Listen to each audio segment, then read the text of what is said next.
What's the meaning of coppery?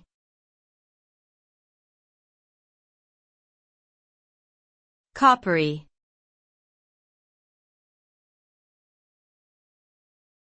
Coppery.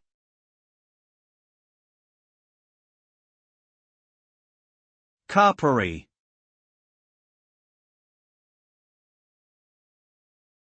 Coppery.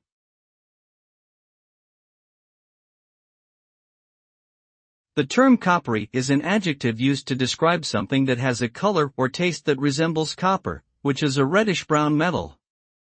This can refer to physical objects or even certain flavors in food and drinks. When used to describe a taste, it usually means that the flavor has a metallic tang, similar to the taste of copper. In general, anything described as coppery will likely have a reddish-brown hue or a metallic taste that evokes the color and properties of copper.